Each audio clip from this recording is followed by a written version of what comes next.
Good morning. I wanted to thank everyone for coming out today. My name is Angie Jones. I'm director of the Family Business Center here at the University of Toledo. We have a great program for you this morning. We appreciate everyone coming out bright and early. I am going to introduce our MC for this morning, a man who probably needs no introduction, but I will give one anyways. Dr. Clint Longenecker, who is Distinguished Professor of Leadership, the first from the College of Business and Innovation, or the first to be recognized as such from the College of Business and Innovation at UT. He's director of the College of Business and Innovation Center for Leadership and Business Excellence. He's recognized by The Economist, was recently recognized as one of the top 10 business professors in the world, and we have him at UT. And he is a best-selling author, executive coach, consultant, professional speaker. He is a humanitarian, a husband, father, UT alum, twice, I believe, and an all-around good guy. So I'm going to pass it off to Clint. Thank you, Angie. Well, good morning, everyone. It's really a privilege to have all of you here this morning. On behalf of the University of Toledo, we want to say thank you. How many UT alums do we have out there? Hands in the air, UT alums. Let's give it up for each other. Let's go. UT, come on, big round. To show you a very ecumenical community, how many BG alums do we have out there? BG alums. Okay, let's give it up for the BG alums as well. Come on. So we're going to jump right in, but anytime you can get a group of people together, it's a powerful thing if they're willing to listen to each other and share. And so this morning is about your development as a leader, to share some ideas, to play forward, to pick up on some new ideas and thoughts along the way. So it's really, really important that we stop for a second and say, hey, what could I do to get better in the next couple weeks of my life? What things could I be doing differently along the way? And I have to share with you just a quick family business story. So one of my clients is a big family business over in Chicago, and one of them came up to me back in the spring, and they said, you know what, Clint, I just can't find time to think. And we had this lengthy discussion about finding time to think on a daily basis, on a weekly basis, on a monthly basis, to stop, if you would, to sit, be still, think about what you want to get done, who you need to meet with, where you want to go, optimize your time, and then perform instead of just jumping right in. And he said, you know what, and for this executive, we're working on his situational awareness. He is so busy.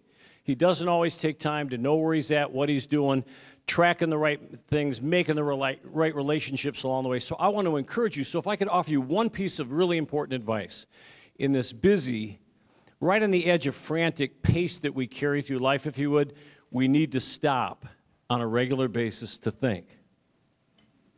So this morning, what a neat opportunity to stop, if you would, and to think about what we might do as business leaders differently and to get some great ideas along the way. So it's my distinct privilege to introduce, I'm going to introduce two people back to back.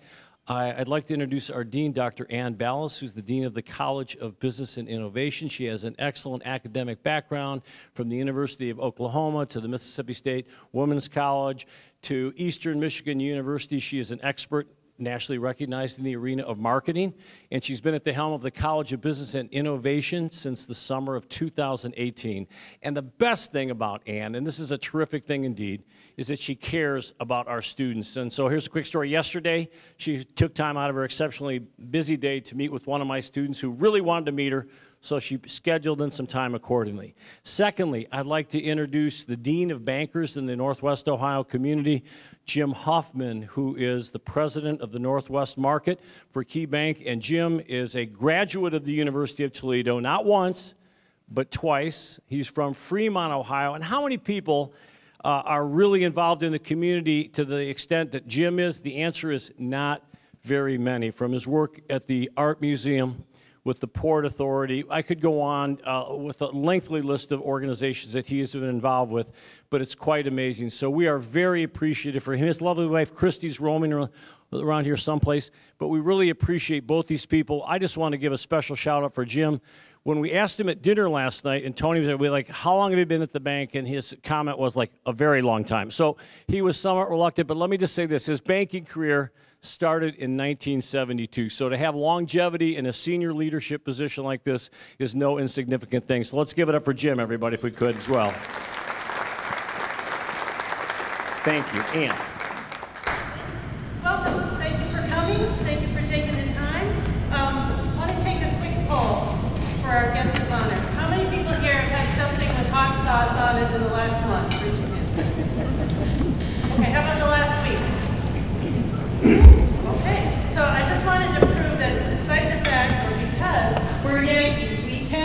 heat. I just want to make sure he knows that. Having lived down south, they think we are not as stealth as they are. So thank you for coming.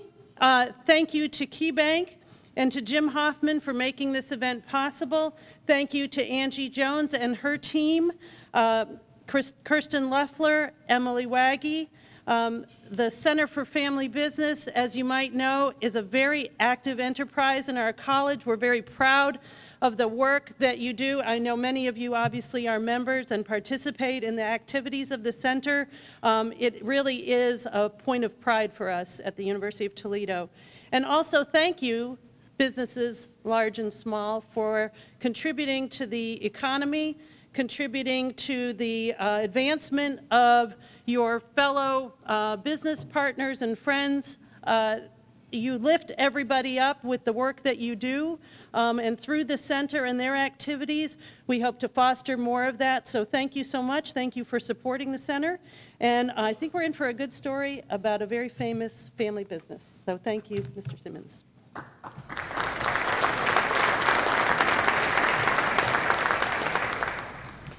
Thanks, Clint, and thanks, Ann. I'm really looking forward to today's program.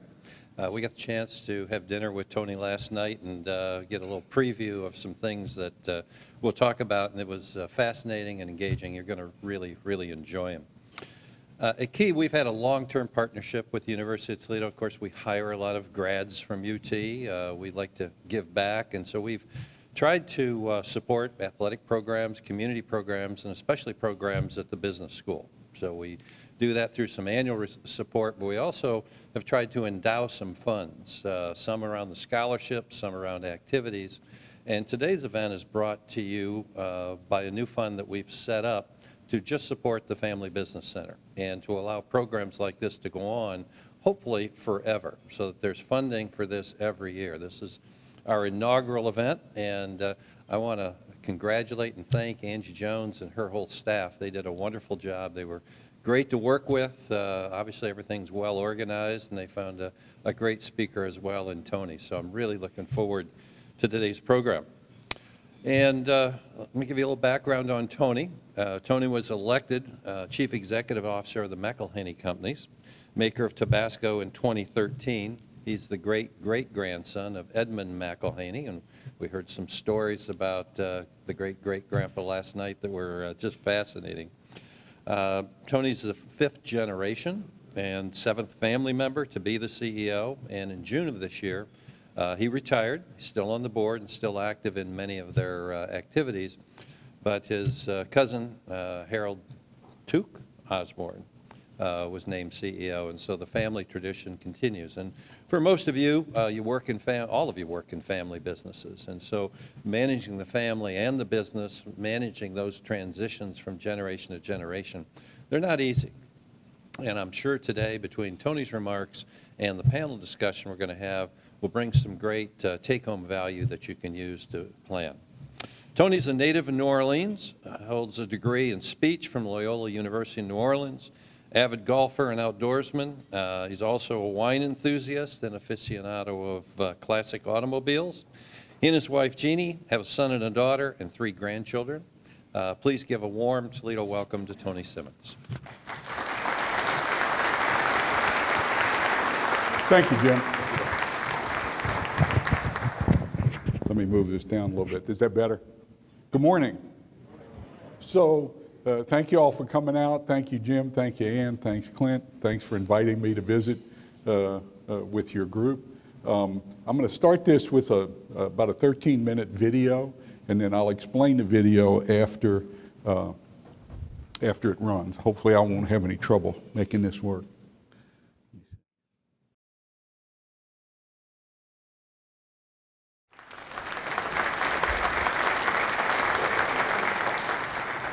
A couple of things about that video. One, it took 2 years for 60 Minutes to talk me into doing that. I wouldn't even take the lady's call, Sumi Agira.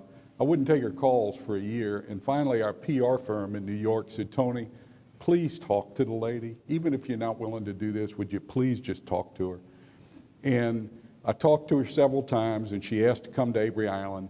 And she finally convinced me, but she said, Tony, why won't you let us come in? Y'all have a wonderful story to tell. We'd love to tell you a story. I said, Sumi, you're 60 minutes. What CEO in his right mind invites 60 minutes into a company? And she said, I promise you, it isn't going to be a hit piece. We're not going to, don't have an agenda. So you can see she did exactly what she said she was going to do. She ended up producing a 13-minute infomercial that ran in prime time in March. CBS tells us they had 11 million viewers the first time it ran, and they ran it again in August, and they said they had another 9 million viewers for the viewing in August, plus all the online support they give with their website. Our sales did that. We saw no change in sales from having 20 million people look at a very positive story about Tabasco in primetime television. Advertising that we couldn't have afforded to put that kind of money into that kind of exposure. And it didn't move the needle at all. So what that taught us was that conventional advertising isn't going to help us with selling Tabasco sauce. So we began to shift much more to social media and to a softer approach, and then also to emphasize our shopper marketing and working directly with the consumer and the retailer in the marketplace in order to try to move the needle and get people to buy Tabasco sauce and actually pull it off the shelf. Because obviously doing TV or radio or print wasn't going to help us, because people have already made their mind up about our product, whether they're going to use it or not. So this is the little video that was running earlier, and if you watched it, I apologize for repeating it, but this is the type of thing we're spending our money on now.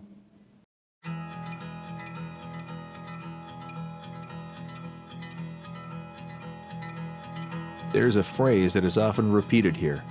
The land has been good to us, so we're good to it.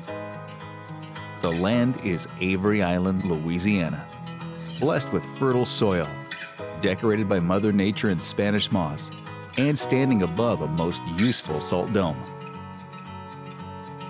The environment and resources give it purpose. Its geology makes it a world of its own.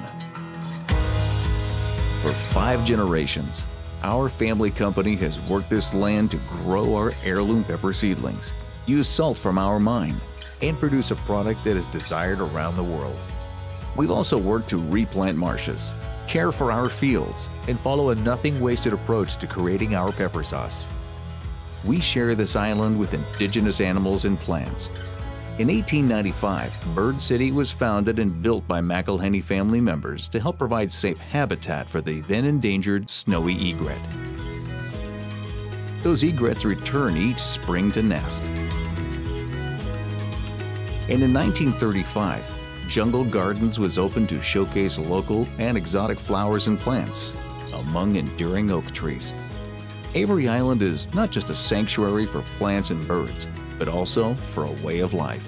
Our product and our people are intertwined with the food and lifestyle of Cajun country. This is where we work, but it's also where we fish the bayous, get our hands dirty, and call home. We're proud of the Tabasco pepper sauce we've made since the 1800s, and we're just as proud of the place where we come from. It's a place where traditions are preserved, and so too is the land.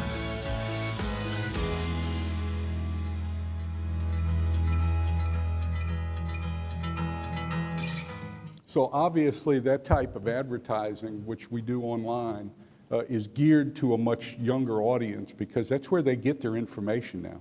Young people don't watch television anymore. If they do watch television, they've probably DVR'd it, and they're going to skip through the commercials. So what good does it do to spend a lot of money on it?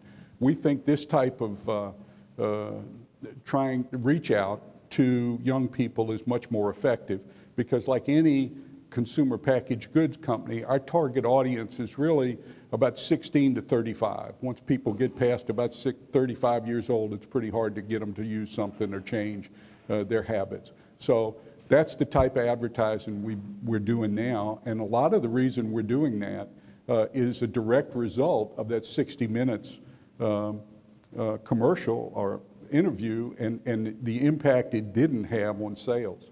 But our story, although McElhenney Company in Tabasco started in 1868, our story actually starts in 1818. This is a picture of Avery Island. Avery Island is it's a high point in the marsh. If you've been to, say, South Carolina and you've seen the islands in the marshes of South Carolina, Avery Island's similar to that. We're not off in the ocean. We're actually in a marsh, but there's a giant mountain of salt underneath Avery Island. The geologists tell us it's deeper than Mount Everest, and it's rock. It's not table salt. It's not ground up. It's a rock. It looks like a quartz crystal. And we've mined salt at Avery Island since 1865, excuse me. But my family got there in 1818 because a man named John Craig Marsh, who was from Rahway, New Jersey, purchased about a third of what was then called Petitance Island because the bayou that runs around the side of Avery Island, the east side of Avery Island, was named Petitance Bayou. And so most people called it Petitance Island. He purchased about a third of it in 1818 to start a sugarcane plantation.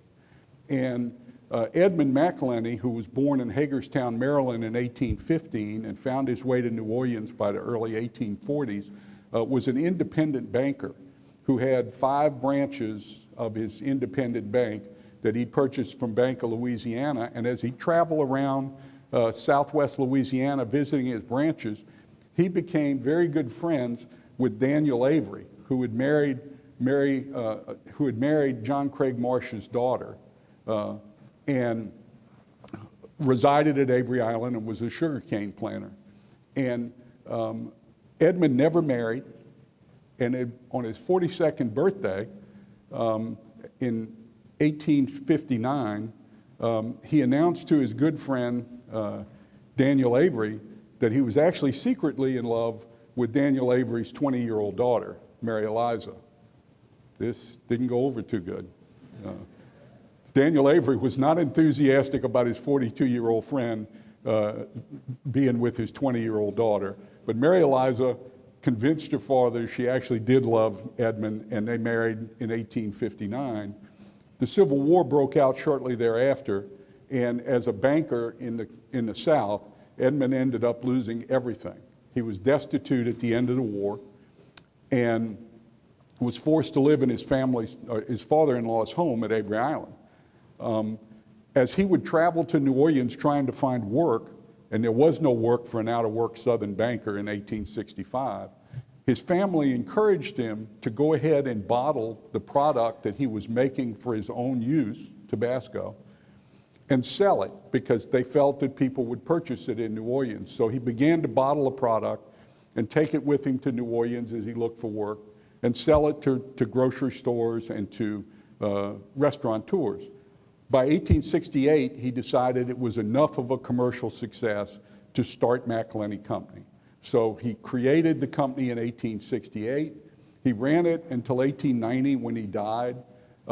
Because Edmund was a banker and bookkeeper by trade, he kept very meticulous records. So we know that in his lifetime, he produced about 376,000 bottles of Tabasco. We can produce about twice that amount per day now in our facilities at Avery Island. And every bottle of Tabasco in the world is made at Avery Island. When Edmund died in,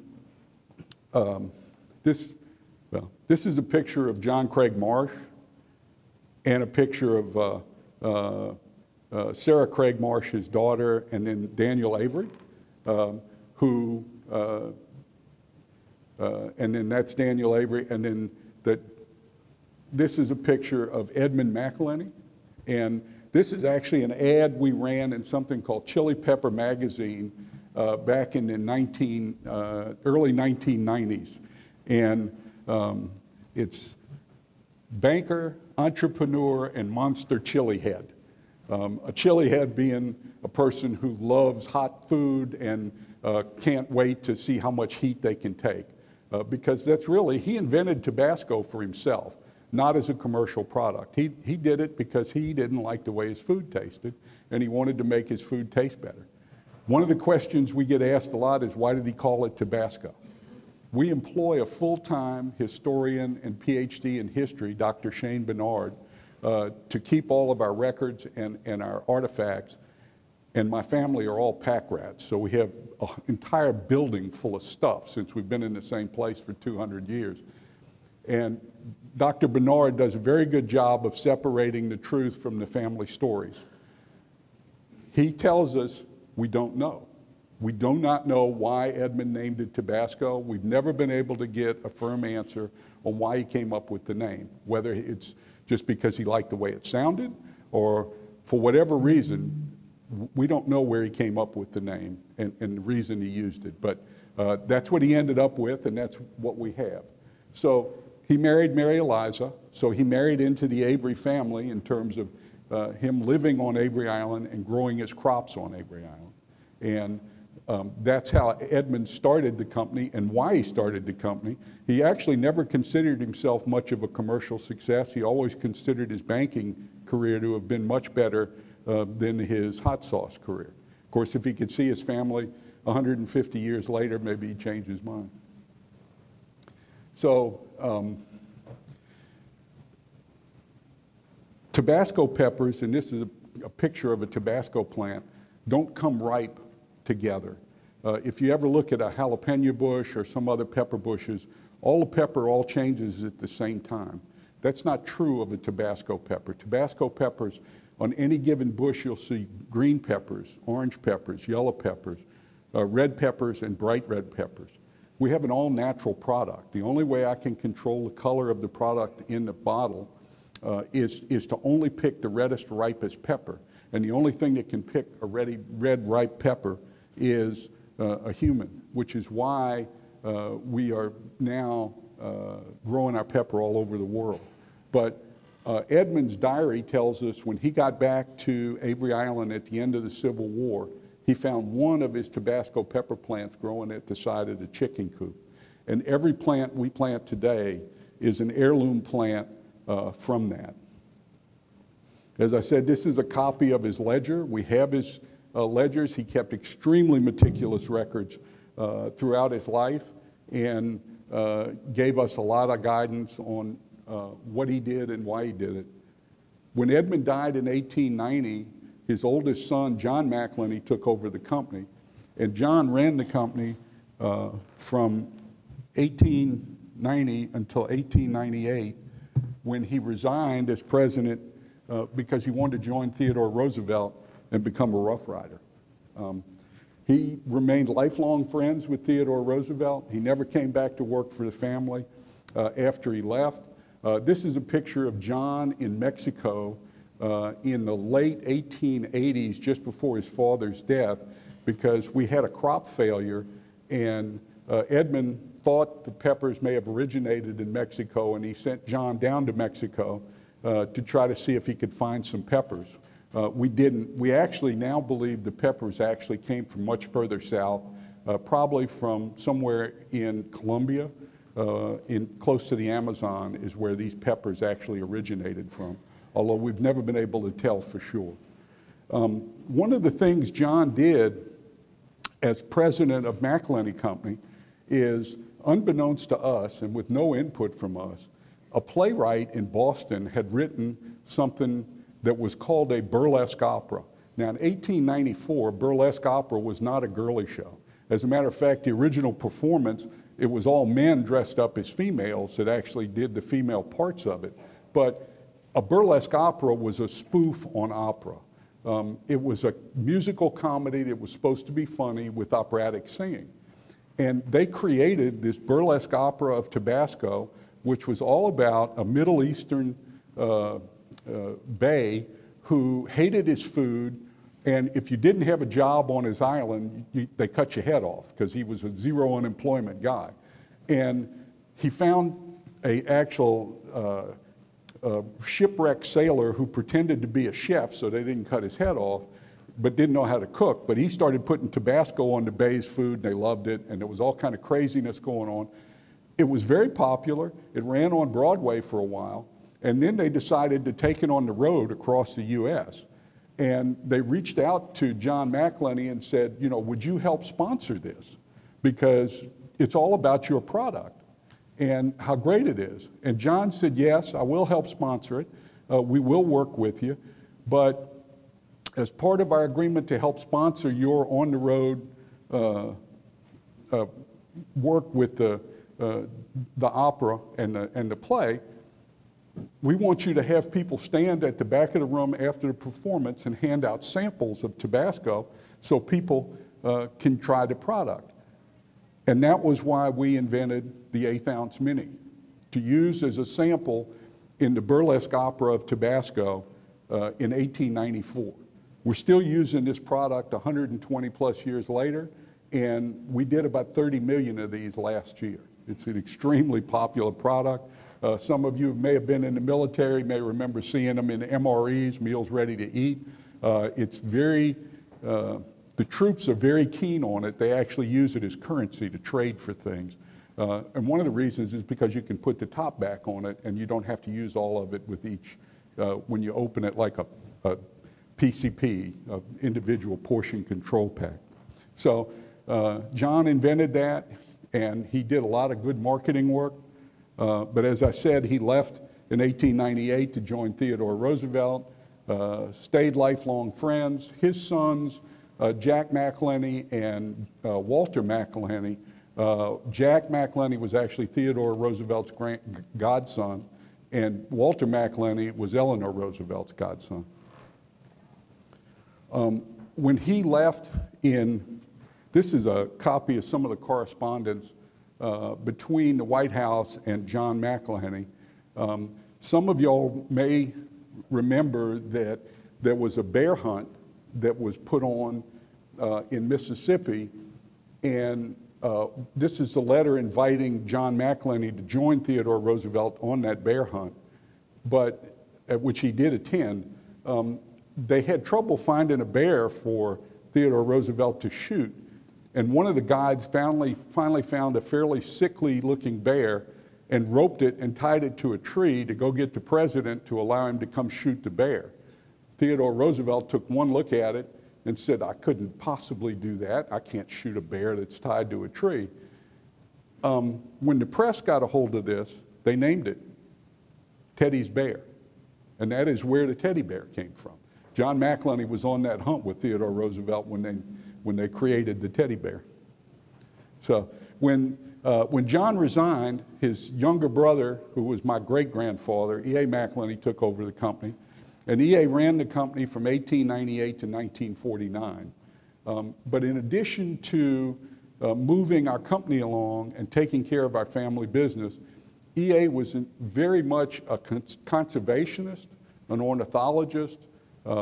He was into plants, he was into animals. He wrote the first technical treatise on the American alligator, which was the treatise on alligators for many, many years.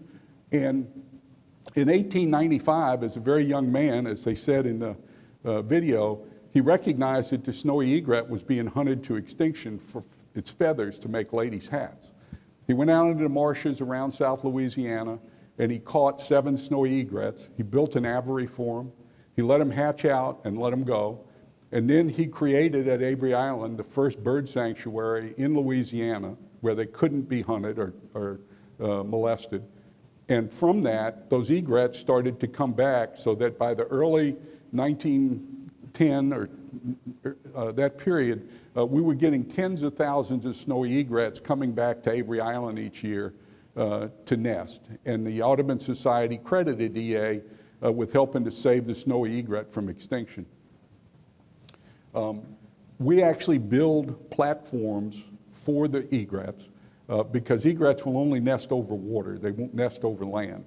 So we build platforms out over the ponds for the egrets to nest on. And then we use bamboo, and EA did an awful lot of work with the Department of Agriculture to bring in different species of bamboo. Our records show that he actually imported over 64 different species of bamboo onto Avery Island at the request of the Department of Agriculture. The American Bamboo Society spends a lot of time with us at Avery Island identifying various bamboos, and we have over 26 species they've identified here. One of the reasons EA did the bamboo is because it was bamboo that he used as the nesting area on those platforms. From that, the egrets will go out and build their own nest on top of the bamboo, and we still get an enormous number of egrets that come in every year to nest at Avery Island. But he didn't stop there. In addition to helping to protect the egrets, he also brought in a silent film company, and they produced a silent film, because there were no talkies back then, about the destruction of the snowy egret, and then he paid to have a group sit in Washington, D.C., in the Capitol, and anytime they could get any legislator or legislature's staff to watch the movie about what was happening to the snowy egret, they would spool it up and run it for them. And it helped pass the Mann Act, making the snowy egret the first protected bird in the United States in 1915. So he was very dedicated to ecology, conservation. He was way ahead of his time. When people say, you know, now buzzwords like, you know, your sustainability and conservation, it's in our DNA. We don't need to have a corporate initiative for this. It's just part of our culture. The other part of it, frankly, is we don't like to throw things away because it's expensive to throw things away. So if we can figure out a use for everything and to recycle it or reuse it or just not damage it in the first place, it saves a whole bunch of money. It just, because Avery Island is not just where we make Tabasco, Avery Island is also our home. This is a picture of EA as a young man in a military school. And just before EA came back to work for the family, in 1897, EA had a commission from the University of Pennsylvania to study northern Alaska. And he had set up a base in Point Barrow, Alaska, but in the fall of 1897, the whaling fleet failed to get south of Point Barrow before the ice set in. EA had an old whaling station there, and he had 2 years' worth of provisions for his expedition to study. He had 90-plus sailors stranded on his shore because of the ice, and he fed them and housed them through the winter and saved them from starvation and exposure. And while he was doing that, his brother John was beginning to go to Cuba with Teddy Roosevelt and the Rough Riders. And this actually is a picture of the front page of the San Francisco Examiner in 1898 with the description of EA's work and the Arctic sailors being rescued, Arctic whalers being rescued on one side, and what was going on in Cuba with the Spanish-American War on the other side. So actually both brothers was on the front page of the Examiner the same day.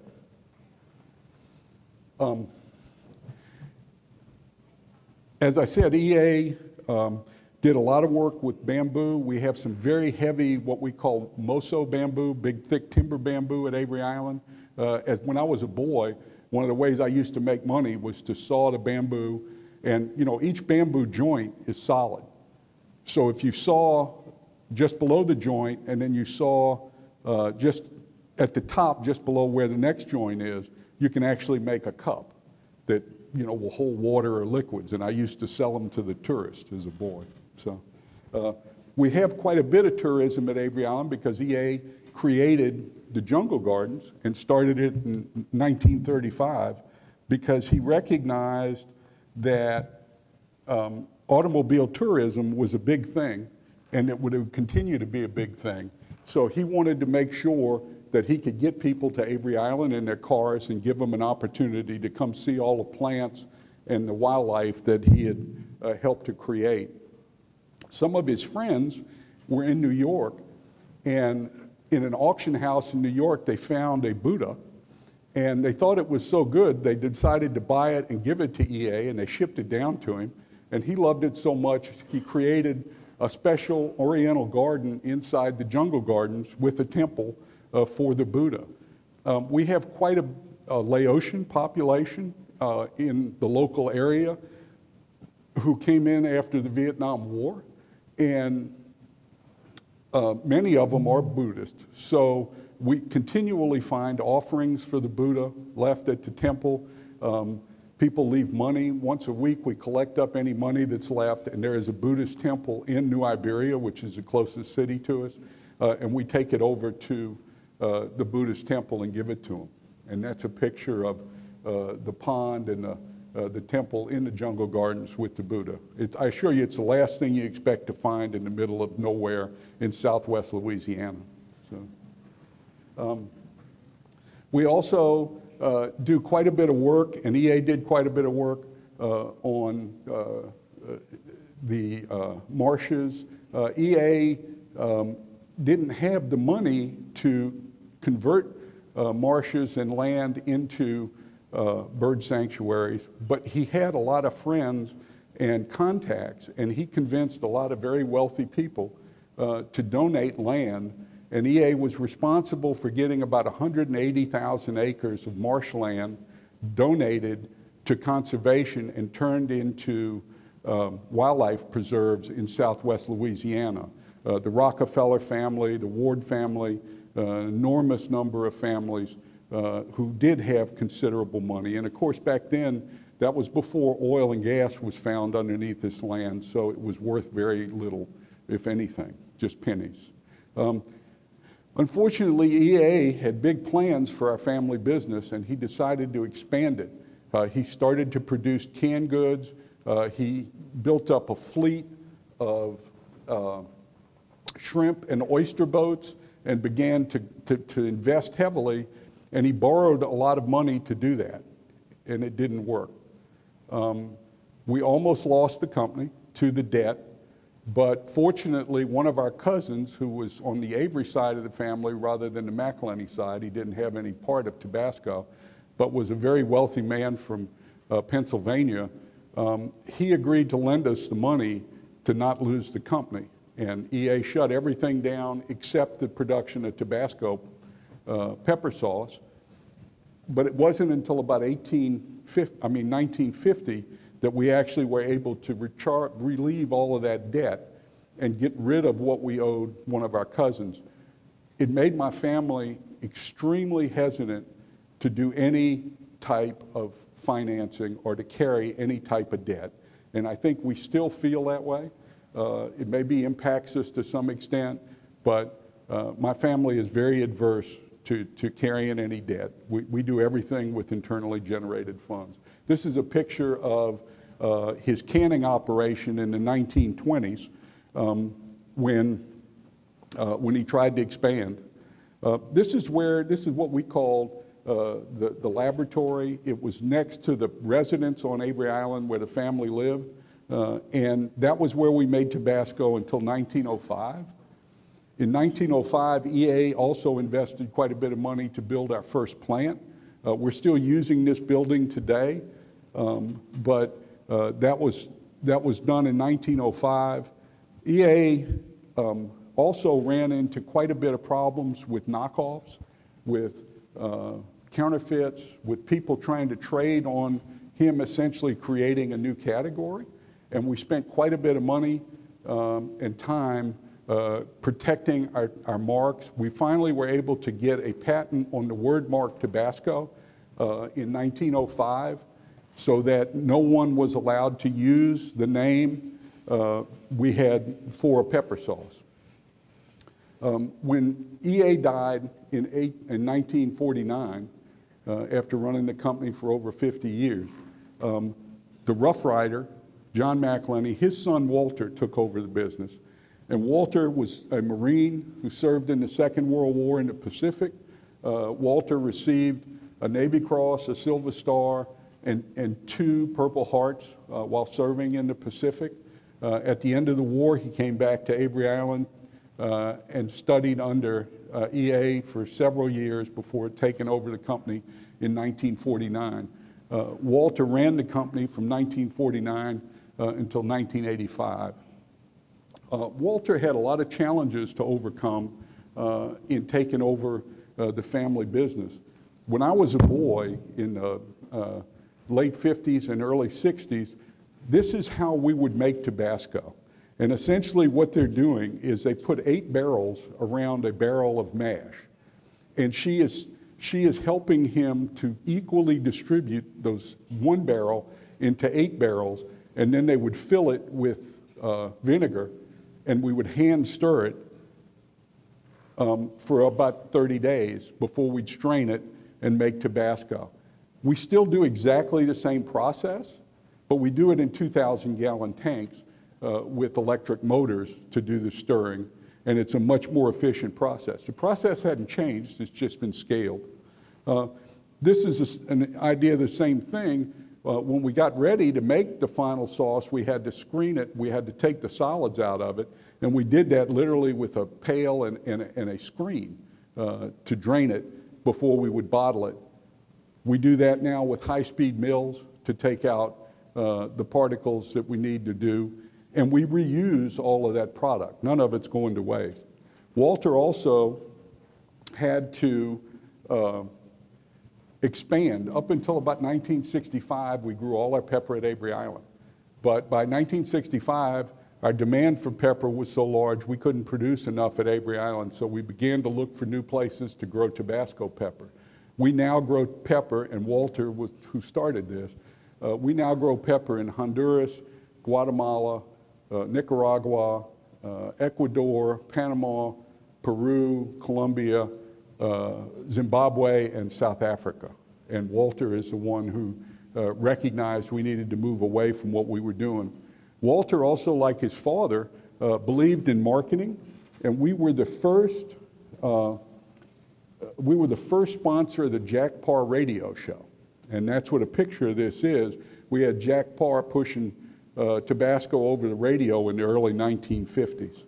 Walter also built new facilities at Avery Island for us and modernized our techniques. And this is a picture of my Uncle Ned. Ned ran the company from 1985 to 1998, and Ned had a number of challenges. He took over from Walter.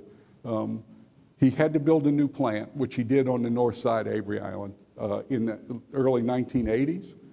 He had to expand that with an additional warehouse space in the late 1980s. He had to improve our bottling lines. This is a picture of our bottling lines in the 1920s. While it was some automation, there was still quite a bit of hand labor in it. I especially like the high heels. That's I can't see anyone going to work in high heels on a bottling line anymore.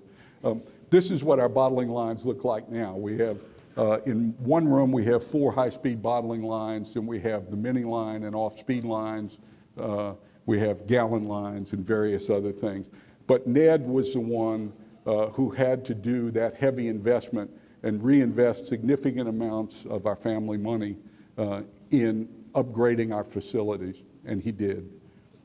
When Ned stepped down as president in 1998, my cousin Paul McElhenney took over the company, and Paul did some very interesting things for us. Paul also believed heavily in marketing, and one of the things Paul did was run an ad during the Super Bowl.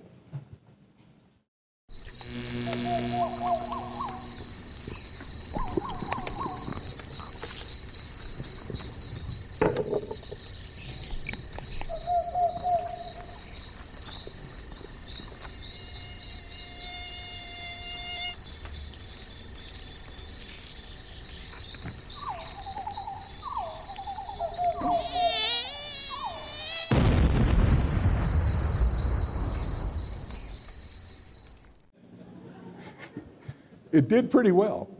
You know, the USA Today polls had it in the top 10 Super Bowl ads that year, and it was very successful. Paul also worked hard to get us a royal warrant saying that Tabasco sauce is the official sauce of the royal family. And actually, Queen Elizabeth is the fan. She loves Tabasco sauce. She uses it on everything. And Paul got us a royal warrant We're the only U.S. food company that does actually have a warrant from the royal family to be the official supplier of pepper sauce to the royal family. Paul also was responsible for all of our expansion. Until 1994, we only had one product, red Tabasco. In 1994, we created green, and now we're up to 8 different flavors. We have lots of different flavors. We have lots of different types of peppers we use in our sauces, and different heat levels to satisfy what consumers want. Paul also did a great job of doing co-branded items and expanding our ingredient usage in various foods. And he completely redid the compensation system for the entire company. And he put in a system starting in 2000, which is a value-based management system. We use, it's called EVA, Economic Value Added. But every full-time employee at McElhenney Company is in this bonus program. And it pays a bonus to employees based on a formula, how well you do year on year. And it doesn't make any difference what plan you create. Bonus structure is based on what your actual performance is. And you have to continue to perform, and it goes up every year. But it makes a very fair concept that isn't subjective. It's objective. The board doesn't decide whether to give a bonus to the employees at the end of the year. It only, here's the formula. Did you make it? Did you beat it? Because the bonus is essentially unlimited. The better the company does, the more you can receive in bonus. And it's amazing, even our line workers and our ag guys get it and understand if you do better at your job and the company does better, you're gonna share in the results. And the term the EVA people used was, we don't care if you get rich as long as we get filthy rich.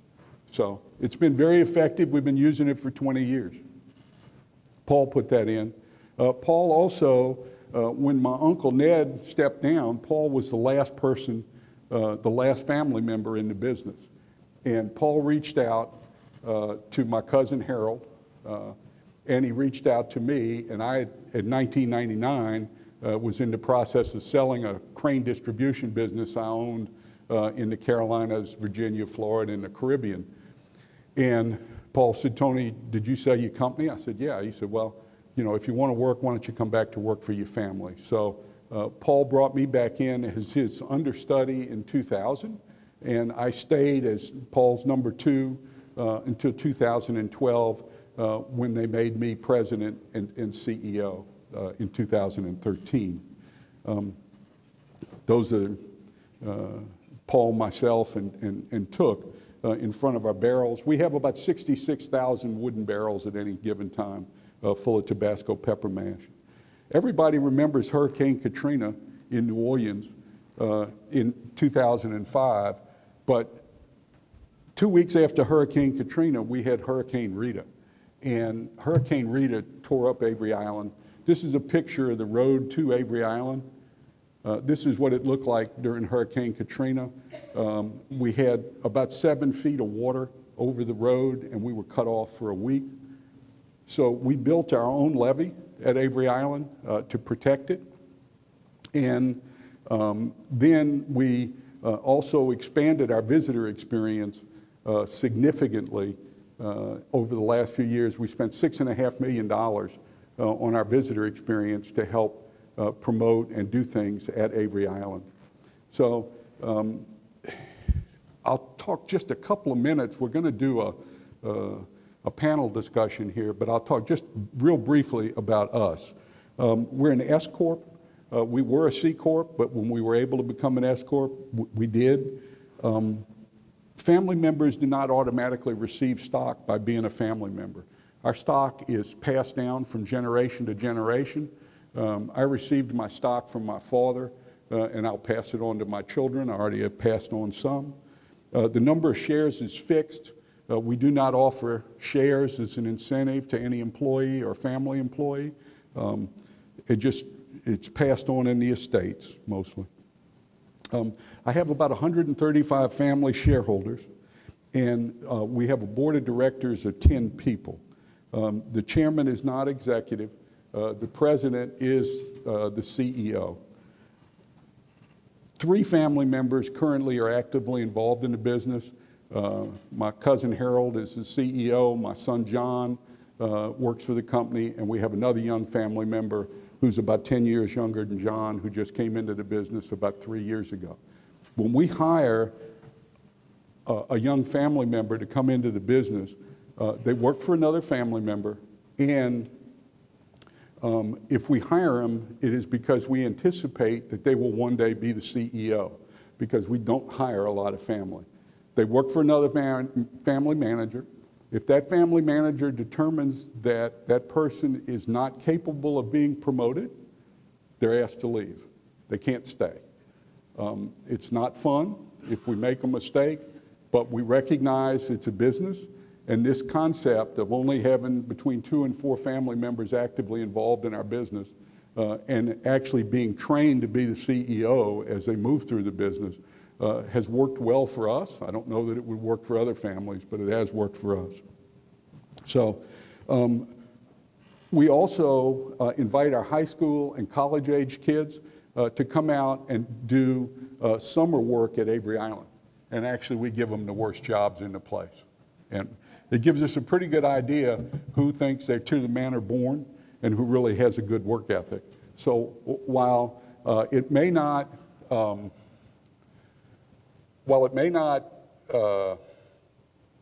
guarantee somebody a job, it can pretty much root out who's not going to get a job. And we do a pretty good job with that. We have an extremely active board of directors. They are very active. We have very active boards and committees. Our committees all have charters, and those charters are reviewed to see that they're still current, and if they need to be adjusted, they are adjusted. And we do an enormous amount of board work in the committees before it ever gets to a board meeting. And the family as a whole, I think, is very comfortable that our corporate governance is very good and does what needs to be done. Our standing committees are audit, corporate governance and nominating, finance, and compensation. So, and then just lastly, before I take some questions, we do a lot of bit of communication with our shareholders. We do a quarterly newsletter and shareholder letter. We do an annual shareholders meeting at Avery Island. It's very well attended. As the president and CEO, the door is always open to a shareholder, family member who wants to talk about something. His assistant is actually the primary contact with the shareholders for any information they want, because that way the CEO knows if somebody's upset. She will tell him, you know, I think so-and-so you might need to call them, just from the conversation I had with them. We have a restricted shareholder website where we post most of our information. We also have a restricted board website where most of the board information is posted. And then we maintain an email list for the CEO to be able to do a blast email to all the shareholders if there's something that he feels like he needs to do. So with that, I'll stop, and if anybody has any questions, they ask me to leave about 10 minutes for questions. Questions from the floor? Please. Outside of the original Tabasco, what's your second favorite flavor? I like Chipotle and green are my 2 favorites. Chipotle. So, we have a new sriracha sauce that's pretty good too. You mentioned that you recycle everything, so that when you drain those vats of Tabasco, what do you do with the mash that's left? So the seeds are dried, and we dry the seed and we send it to a company in Michigan called Calsec. And Calsec, the heat in a pepper comes from the capsaicin. And Calsec distills an oleoresin of capsaicin from those seeds. Regular red Tabasco in the you measure heat in food, the pungency as in Scoville units. Regular red Tabasco is 2,500 to 5,000 Scoville units in a bottle. That's what the heat level is. Hey, Tony, could I interrupt, please? Describe that term again for everybody, because this was news to me at dinner last night. What's the term? Scoville units. And it measures, listen everybody, it measures the heat, the pungency in food. So any heat in food is measured in what they call Scoville units. And regular red Tabasco, 2,500 to 5,000 Scoville units, to give you a concept. The oleoresin of capsaicin that Calsec distills from our seeds is 4 million Scoville units. So they use it to make things like deep heat rub or pepper spray, or you can also use it in heat products where you use very, very small amounts in very large batches. The skins and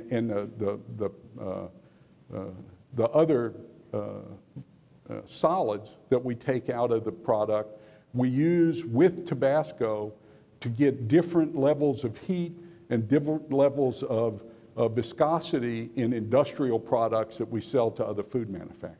So we throw away nothing. Okay. Other questions? Please, in the back, yell out if you would, please. Hello, thank you for coming today.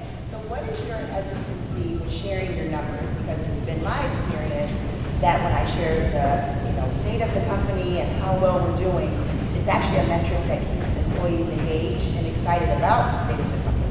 So can you elaborate more on that? On sharing with our employees, for the public, your numbers. Like he asked it, like 200 million in sales, and you kind of left it out there. So what we do with our employees every month, we measure the plan. And EVA has a concept for bonus of what we call 1X. So if you do 1X, this will be what your bonus is, which would be a normal bonus. If you do 2X, you'd receive twice your bonus. If you do 0.5X, you'd only receive half your bonus.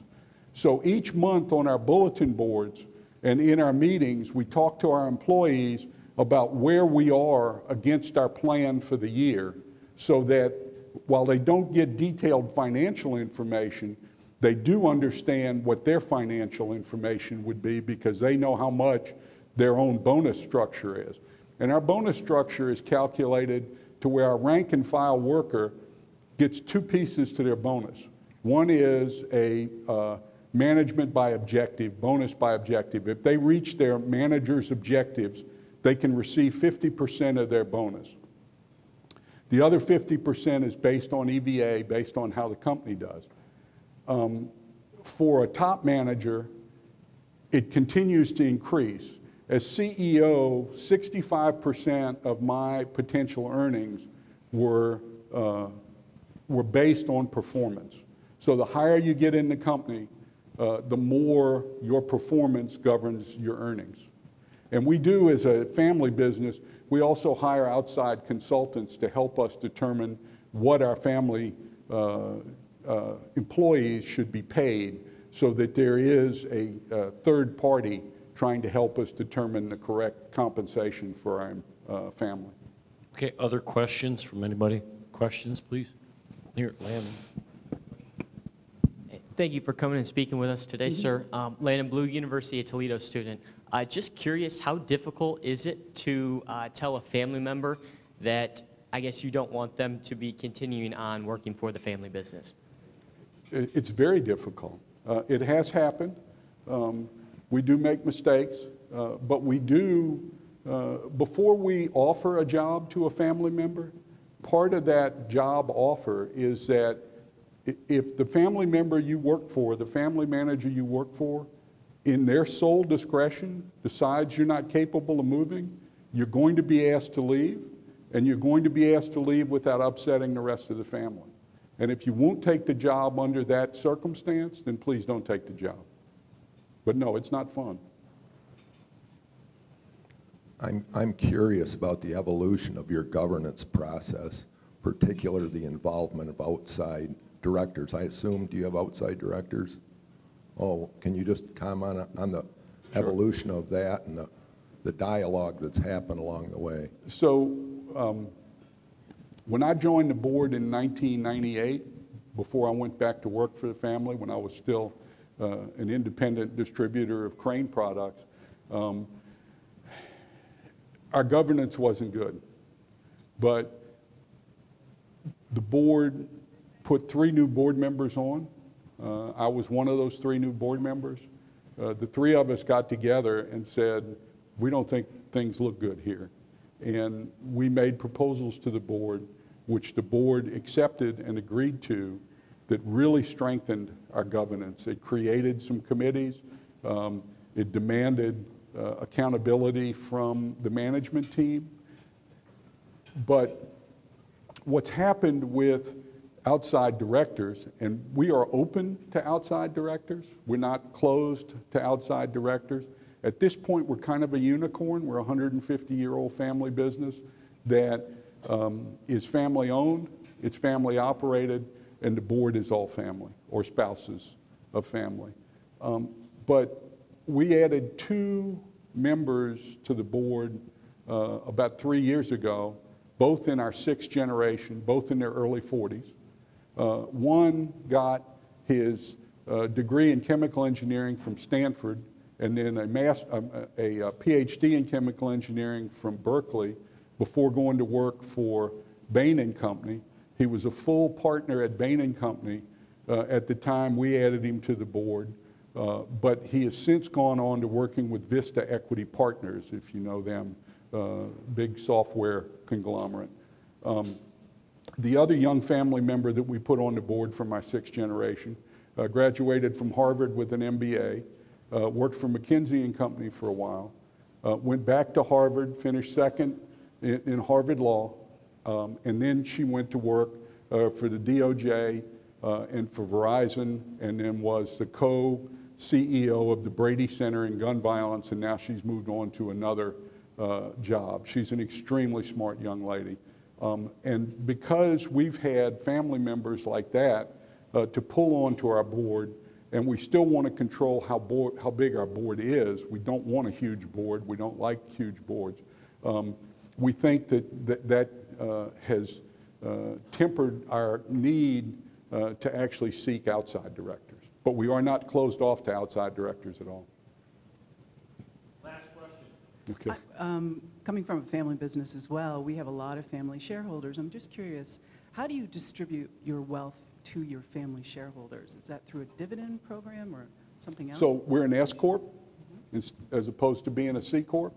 And as part of that, being an S Corp, we have a shareholder agreement that every shareholder has signed that governs what we're going to do. And as part of our shareholder agreement, it states that we will, that the management, the board and the management will distribute the earnings of the company to the shareholders over and above whatever the management and board believes they need to run the company effectively. So if we've got to hold back earnings in order to do capital projects, like we spent $6.5 million on our visitor center, we spent almost $7 million protecting Avery Island and the plant after Katrina and Rita. But if the money is not required for the operation of the company, it's distributed to the shareholders. Does that answer your question? Okay. Thank you very much. Everybody, let's give it up for Tony right now. Thank you, Tony.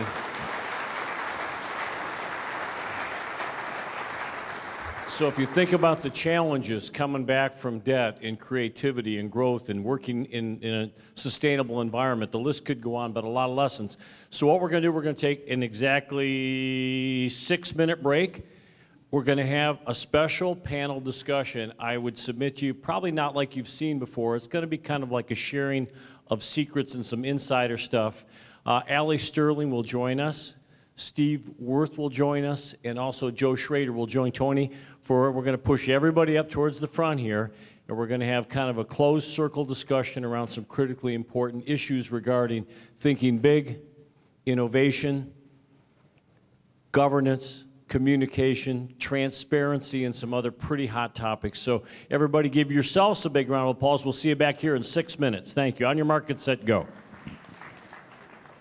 Oh, that was a weak round of applause for yourselves. Come on, we can do better than that. Let's go one more time. Big round of applause for yourself for being here today. Well, welcome to the panel discussion, everybody. We're going to talk about this very hot topic of success in a changing retail market and market at large. I want to just say, to kick things off too, that our own Angie Jones was very gracious in introducing me, and I just have to say that Angie has taken over from Deb Scutch, many of you know Deb, who was our leader, and this goes way back to the 80s when Dean Ludwig started the Family Business Center. And this is a terrific organization, one of the really nationally recognized programs we have at the University of Toledo, which is great. But Angie just does such a good job, and she has become sort of a nationally recognized expert now, traveling around. She recently spoke at Cornell University at a family business program. She just does great work. She just happens to be walking in right now. Let's give her a big round of applause for coordinating this event. And again, I cannot personally and as an institution thank Jim Huffman and Key Bank enough for doing this. So let's introduce our panel. Everybody knows Tony. And Tony, we are very appreciative again to have you here, although I heard from a very reliable source that they ran out of Tabasco sauce at the back table at breakfast this morning. So they've already taken care of that. So let me introduce Steve Worth. And Steve is the president and CEO of Wertec. And his background, he's a graduate of Bowling Green State University. He is from Kalida, Ohio. Did I get it correct? And interestingly enough, first-generation business started in 1985. They specialize in the design and marketing and distribution of things associated with the elevator business. And I've been told from fairly reliable sources a tremendous amount of up and down in that market. Is that fair? Is that fair? Thank you very much. I like the fact that his business hires to core values. So they hire people based on core values of hard work, dedication, integrity, and the like. And he's in the process of working really hard in his business now to prepare it for transfer to the second generation. Let's give it up for Steve Worth, Bowling Green State University. Allie Sterling is the founder and president of Allie Sterling Philanthropy. Her organization specializes in helping people learn how to give and how to receive. And she is a very successful person in working with not-for-profit organizations, board development, governance, and lots of issues in that regard. She has developed in a fairly short period of time a national reputation for doing great work in the philanthropy arena. She is a media source quite often. She is a member of the Giving USA Foundation. And in addition to that, this past fall of 2018, she was recognized by the Business Excellence and Entrepreneur Hall of Fame as one of the top 5 entrepreneurs in the region. So let's give it up for Allie. Oh, by the way, I had to mention this, a graduate of Central Catholic High School, and Joe, graduate of the University of Toledo as well. So we share that, if you would. Joe Schrader, and I'm sorry, forgive me, Joe. Joe was a former student of mine, awesome guy. He became the CEO and president of the Schrader Tire and Oil Company in the year 2000 when they had 2 locations. Today they have 15 locations in 3 states, and they are one of the leaders of commercial tire and oil distribution in the area. He is very actively involved in our community. He is the father of 4 kids, 3 boys and a daughter. He's an awesome guy, a triathlete, very much committed to the MS Society, the walk and bike ride and that sort of thing.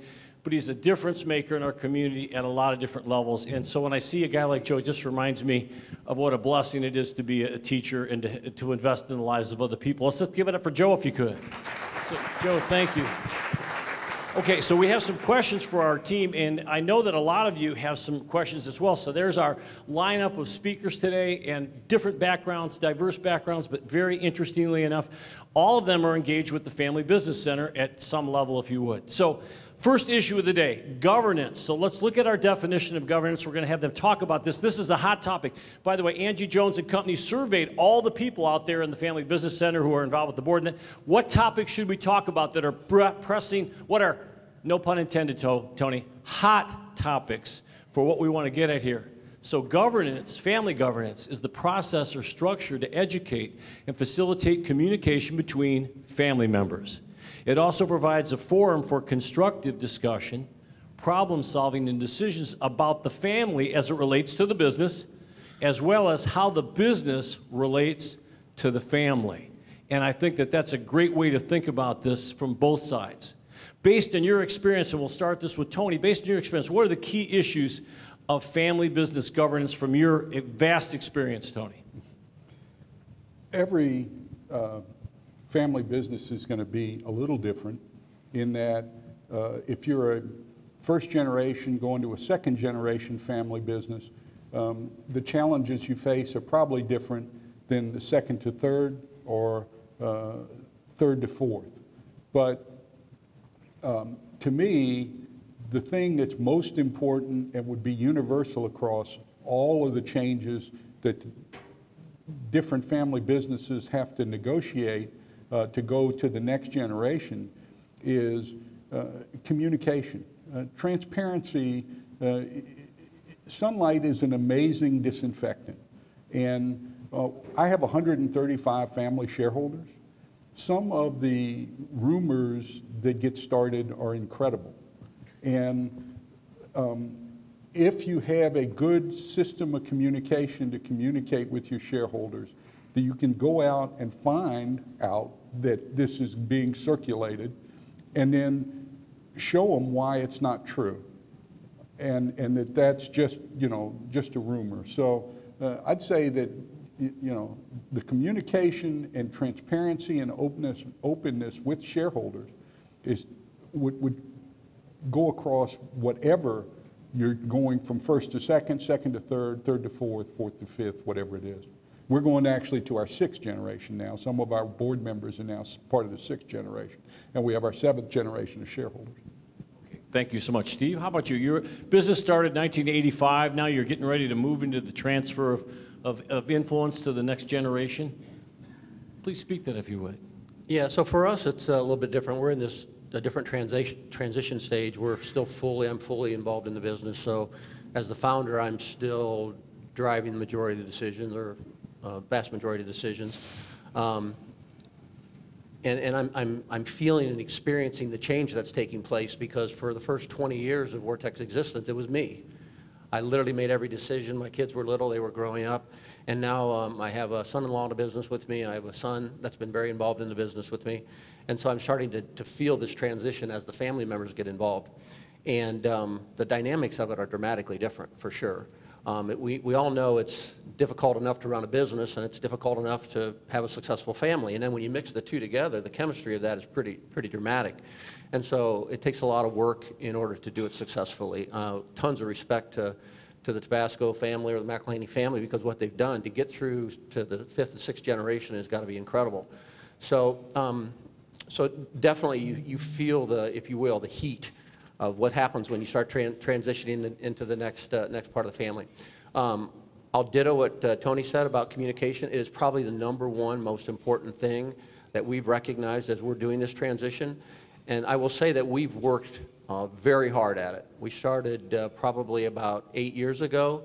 Literally not a week goes by that we're not working on a healthy transition to the next generation and to keep the family healthy.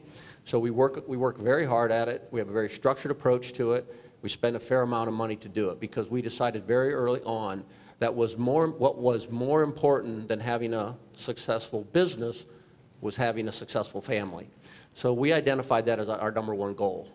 We care more about our family than we do about the business. And so having a successful business then becomes a subset of that. So we work really hard at trying to make sure that our family is healthy first, and then the business follows that. Communication is incredibly important, and if I were to point out one other thing that I think is absolutely critical to the success that we've had so far is, and you can call it what you want, but we actually have a well-documented set of rules that we use for what it takes to participate in the family business. And I won't go into what all the rules are, but they are things like, and I think Tony touched on it, they're things like how much do you pay family members when they work in the family business, right? And it's not an arbitrary number. It's decided by people outside of our organization, and it's fair market value is what it is. Just because you're a shareholder or just because you're a family member gives you absolutely no right to make more than somebody off the street coming in to work for our organization. So that's an example of the rules that we've created, and we've got like 2 pages of them. But it's been really, really important and foundational for us to go back to and refer to, and So everybody knows the rules of the game, and it makes it so much easier to navigate and strive toward a healthy family and a healthy business. And I think Steve just raised a great point, everybody, to articulate proactively and through your learning to that point in time, right, what the rules of engagement are for family members, and to get it out there for everybody to know and understand. So very. Right, so we make the rules and then we communicate to them. So those are the two, I think, most important things. Very well said. Now, Allie's in a different spot. Allie started her organization 10 years ago. Allie was part of her dad's business, so she has this family business DNA, but she sees and works with, she's a content expert on this particular issue, if you would. So would you speak to this whole issue of family member governance, business governance, please? Sure. Thanks, Clint. Yeah, my perspective is a little different. I'm learning alongside everyone else as a first generation. But what I see, based upon the interest that we have coming into the firm, which is evolving fast. Used to work mostly with, and still do with nonprofits, but now we have many more family and corporations coming in and looking at essentially the intersection for us as the issue or opportunity, the intersection of governance as it relates to giving. So the idea of harnessing the power of a brand, of the individual and collective nature of a family governance structure towards sort of a consumer product or the greater good, right? So these are conversations that we're hearing and having and facilitating more and more, how to harness that and how to affect change, whether it be within a community or a nation or from a global perspective. One of the more recent stats that we think is interesting has to do with cause marketing and has to do with brand and products. And so by a show of hands in the room, I'd be curious if you think back over the last 3 to 6 months, how many of you have made a purchase of a product that had some charitable component to it? Either a percentage of proceeds went to, a nonprofit, or another identical product was donated to. Yeah, how many have made that kind of purchase? Okay, awesome. And of the people who have, the next question is, how many of you would have or did pay more for that product compared to a similar product? How many folks would pay a little bit more? Yeah. So the stats, almost 50% of us, 50% of the time, will pay more for a comparable product, one that has a cause marketing component to it. That's powerful stuff. That says that charity and nonprofits and that component really is making a difference and influencing, right, how we spend our money and what we buy. So yeah, that's for me, I think a really big opportunity, not an issue, but an opportunity for sure. Okay, very well said. And I have to thank Allie. Allie came and spoke at our Cloud Leadership Academy, which is the top 105 students on our campus. And she did a great job and such a role model to so many people. She's also working on a book right now on women entrepreneurship. So thanks for your good insight. So Joe, your grandfather starts the business, your dad Jim runs with it, and then you earned the right in 2000 through your work ethic and good decision making to run the organization. So talk, if you would, about this issue of family governance from your perspective, please. Well, I got to admit, Clint, when I first heard the term family governance, it was pretty new to me. And there's probably a whole lot of people here in the audience that do a whole lot better job than we do. But we have had a lot of success in our 71 years of business. And the one thing that was clear when I became president is third generation. And it was the job of the third generation to professionalize all aspects of the business. So no double standards, no compensation games. Everything became professionalized, and I took that very seriously. And what I really didn't realize at that time, I mean, we were instilling a lot of good practices of family governance without really even knowing the term. To answer the question, what are the three key components that I identified? Communication certainly being one, and we've already heard, and probably the biggest. Ownership is another key component, and culture as a very key component in our case. So just a quick story, in 2008, when we all experienced the big downturn in the economy, the recession, we weren't very transparent with our financials at that time. And the rumors, people come to their own conclusions when they don't know the facts. And so we weren't very transparent with our financials and our numbers, and we realized from family members, we were getting, is the company going to go under? I mean, where are we at? So when you're hearing this from family members, we realized, our leadership team, that we got to do a much better job. And I think at that point, we became very much more transparent in our quarterly meetings. And we shared a whole lot more, so we eliminated, and we're very transparent as where the company's health is at, because nobody wants to feel uneasy that they're working for a company that might not be in good financial shape. So that was a big change that we made with our quarterly reset meetings.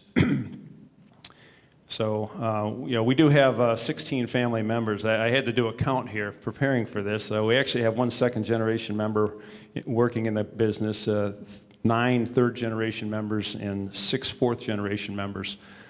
So we have 16 family members out of about 225 in our company today. So I hope to get a lot of takeaways myself from this time this morning, because we can certainly improve on our governance in a lot of ways.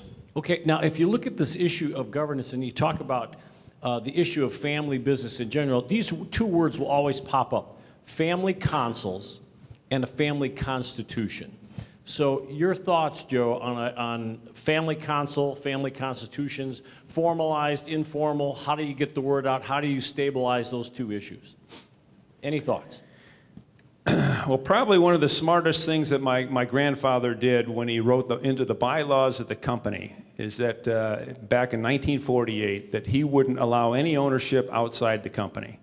So to be an owner, you had to work inside the company. And when you left the company, you had to sell your shares back. There was a formula over a 10-year basis at book value. So that was written into the bylaws of the company. And that did a lot of things for us, and really to our advantage as we transitioned from first to second to third generation.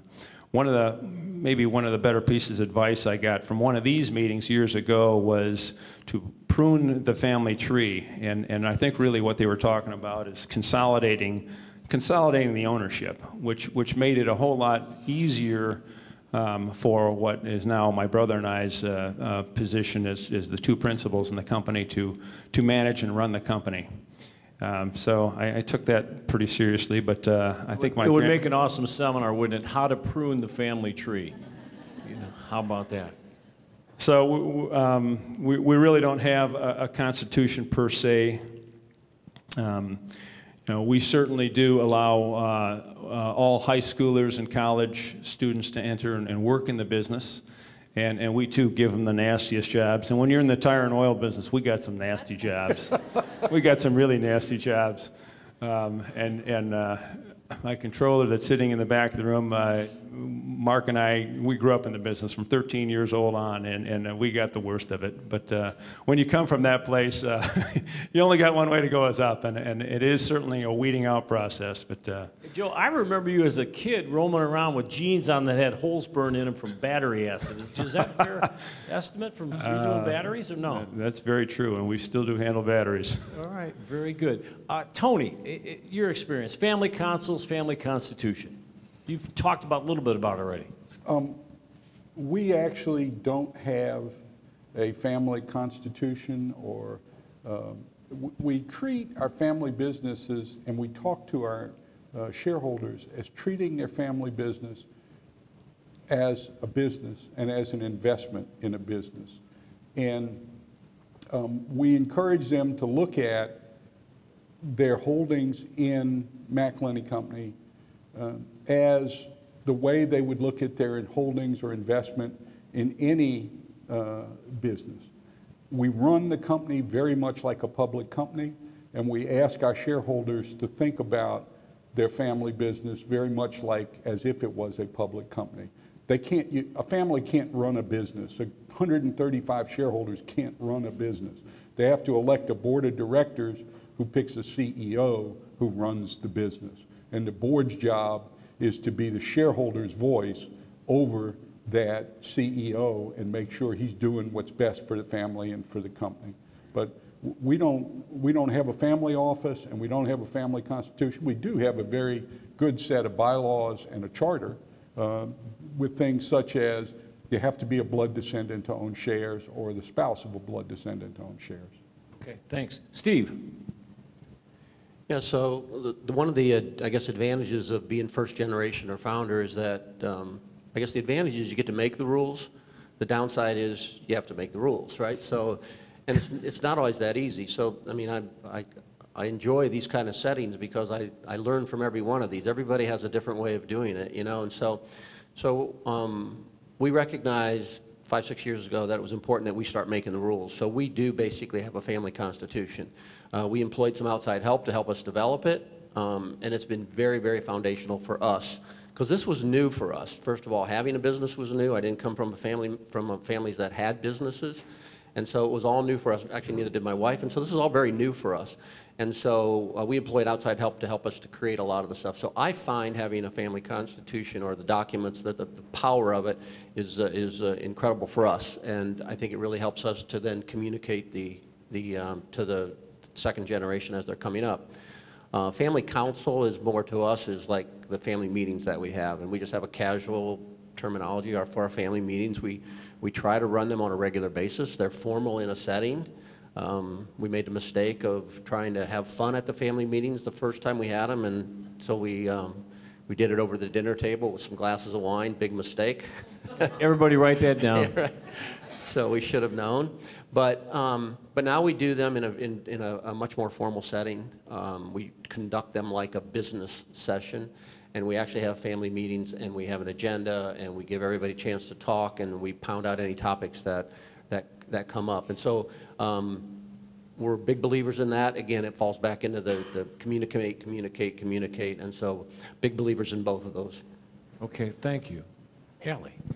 Yeah, our experience has been that family councils can serve very well. I think for most of us who have experience with, I'm sure most of everyone in the room serves on a board, a nonprofit board, and we know that where we get into trouble, it's usually the relationships, right? The people part gets messy, and that's where we spend a lot of our time. So I can't even imagine the idea of having a family trying to operate within an ecosystem that's delicate and sensitive and everything else without sort of a playbook, if you will. So the successful organizations that we have been privy to have had that framework. Roles and responsibilities are critical in any, whether you have a council or you have obviously have the board. People will want and I think seek that structure. Certainly they also want to be individuals within a collective whole also, but yeah, our belief is that there can be a lot of benefit both to having a separate family council and also a family charter or constitution. Again, it's a playbook, it's framework. I don't think you can have enough of that when it comes to the notion of family members. You know, we see what happens with organizations and boards where there are not family members on, let alone family members. So. Okay, so there's a thin line to walk in there, right? And this word has come up a few times in these discussions already about this issue of transparency and communications. So here's 15 seconds. In 1921, my grandfather started our family floor covering business, and it grew and grew and grew. And my dad purchased the business in 1960. And in 1978, we closed our doors. Didn't get to the third generation. And I may say, based on our experience, that lack of communication, and I would say I think transparency was an issue, but there wasn't a lot of great internal communication. I think that was one of the big things that caused problems. And too much information around the wrong subjects is bad. Not enough information, so I would submit to you, like, finding this equilibrium issue is pretty important in the discussion, right? Because if people are ill-informed, what happens? They draw their own conclusions, you know, as was mentioned. In many cases, that's not good. Conversely, if they don't know anything, then they're going to draw their own conclusions, and that's not good. So, you know, the question is, how do we keep stakeholders and shareholders that are not part of the business engaged in what's going on from your perspective? So who wants to speak to that? So you have family members who are not part of the business, but maybe have a financial stake in the enterprise. How do we keep that group informed, and where's that thin line at? So in any order, who's up?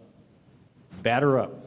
Allie, go I'll ahead. go just real quickly and mention the variable of the multi-generational piece too, and both I think the opportunity and the complexity of that as it relates to communication. So I think with technology today, there's so many ways we can communicate, and also though, but making sure we're appealing to people at the place where they want to, be, and how they want to be communicated to is really important. So our experience here has just been a combination, as Tony had mentioned, both of and on the slides, both of written communication, right, but then also a lot of verbal communication, a lot of impersonal when possible, and often just knowing that access to individuals is so critical.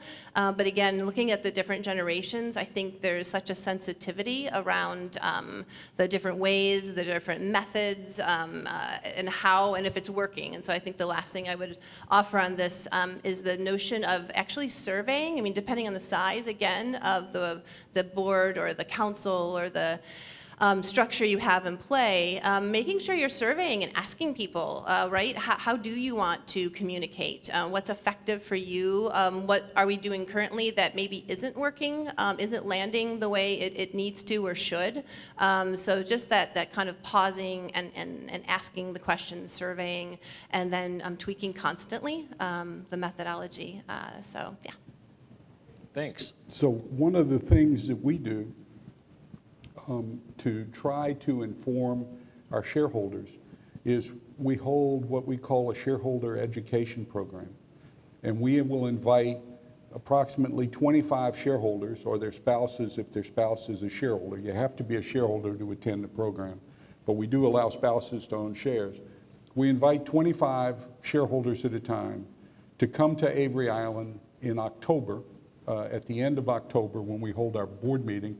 And we hold our board meetings for McElhenney Company one day apart from our board meetings for Avery Island Incorporated, which is our family land company. I still run the family land company for my company, even though I'm not CEO of McElhenney anymore. The family land company is not an everyday job. So, but we have both boards, which some of it is intermingled, but some of them are separate. We have both boards there.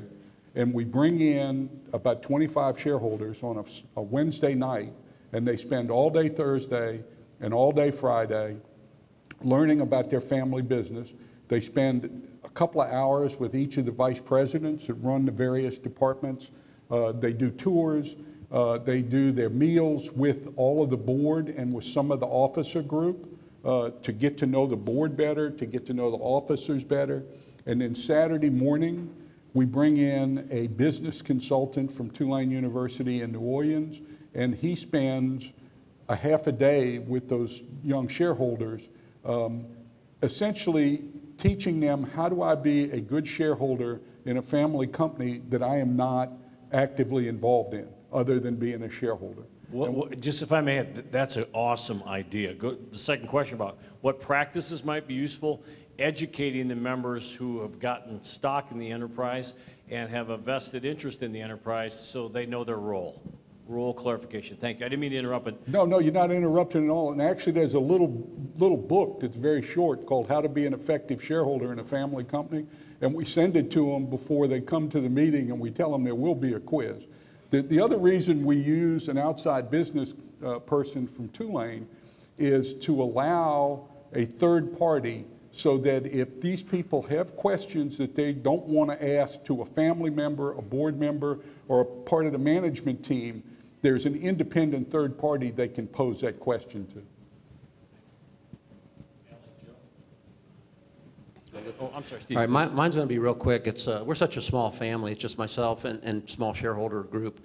Myself, my son, and my daughter, and all family. There's at least my one family member from each of those three distinct families is involved in the day-to-day operations of the business. So, everybody has a representative very involved in the operational organization of the company, and they're at a high enough level that they're well aware of how the company's doing. Having said that, we also have 3 board meetings a year where we bring in outside advisors, and so the shareholders participate in that, and then the family sessions that we do. So we think we kind of stitch it all together right now casually through verbal communication.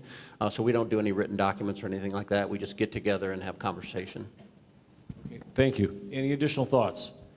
Well, from a board shareholder meeting standpoint, we have a standard meeting or two because we got such a small board and small number of shareholders. However, from a company perspective, we invest quite a bit in communication because as we've grown, and we actually got about 20 sites that we have various size groups of people working at, and they felt like they were outside the main, they get further away from you get from kind of the mothership, the more disconnected they felt. So we put together a weekly newsletter called the Monday Morning, and it goes out every Sunday to every employee, and we invest pretty heavy in that. And so they know what's going on in the company, and it has all the pertinent information. Then from our management team, which meets quarterly, we have what's called a quarterly reset. We follow the Verne Harnish Rockefeller Habits quarterly cadence of meetings. And so our quarterly business meetings where we will share our financials and we'll share all the pertinent news and plans that we can. That's on a quarterly basis. And then once a year we do what's called road shows where our leadership team will go out and we will try to visit with every employee in the company, which is quite a task when you're running all over really 5 states and having meetings with all of them. But they get face-to-face time, and so communications is very key beyond just the shareholder part for us. Okay, so if I'm a part of your families and we're communicating and we're in the loop and we know what's going on out there, we talk about future generations. So what are your thoughts on the importance and the process of pulling future generations into the business? We've heard about Tony, the system that his family's created. Additional thoughts, observations on the subject. So how do you engage and pull additional family members? Joe, you got a fair number of family members involved. How are they there by choice? Have they been shanghaied? First off, having 3 adult sons of my own, only one of the 3, my oldest, actually is in the business. The other 2 are doing fine in their own fields. I was never one to pull because I knew at a very early age what I wanted to do, and it was everything I did in life was to end up in the position I'm at today. So I'm a big believer that they got to want it, and otherwise to try to push somebody into something that they don't. I watched that happen with some cousins, only to end badly. So to me, any family's welcome if they're qualified. After they get their education, if they qualified for the position, and we have some 4th generation that we're grooming right now, but they got to want it, and I'm just not big on trying to pull people in if they really don't want it. Okay, thank you. Additional thoughts? From our company, we have a very distinct set of rules that well define what it takes to come into the family business if you're a family member. And so we're so new, we really haven't had to employ them a lot yet, but we've done that preemptively. So it's part of our documentation, and so as my children are having children, they know right off and early on, even before the kids even go to college, that what it would take to join the family business. So it's well defined. Having said that, I find like Tony's story very interesting with hundreds of employees and only 3 or 4 or 5 family members. I find that very interesting. But everybody does it differently, and so we haven't really gotten to the point that we've got an overload of family members coming into our organization. But I think our set of rules that we've written and defined will do a really good job of filtering it so that number one, they have to work elsewhere. There has to be a spot for them. You just don't make jobs for them and things like that. So. It'll be tested in, probably 20 years before it gets tested. But the rules are there, the transparency's there, everybody knows about them, and so we'll really truly find out how it works 20 years from now. I'll get back to you. Okay, we'll have him back. Angie, write that down, please. 20 years he's made a commitment to come back and share what he's learned. Thank you, Steve. Okay, Allie, want to speak to it, please? Yeah. Thanks. I'll take a broader perspective on this, and as it relates to boards and governance and the multi-generational aspect from a diversity perspective, right? I think it's a critical aspect of growth and better decision making. I think that what we see is it has to be intentional. It doesn't just happen on its own. For again, those of you who are serving on nonprofit boards, we know this.